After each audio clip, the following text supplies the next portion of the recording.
So we got some units here. Fetter's heat pump and a Trane.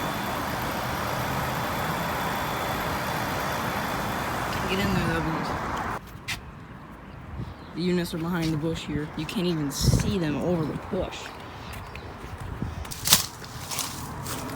There's a good shot of them all. 5.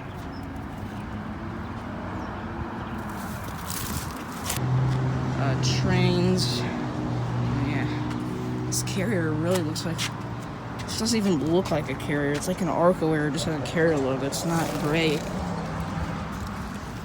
But you, depending on the style of the data, it's hard to tell. That ain't no carrier. That's an ICP with a carrier logo. Got Trane. I can't get the data because I'm close to it, but it's Trane 2004. 36,000 BTU heat pump. 2006 2-ton.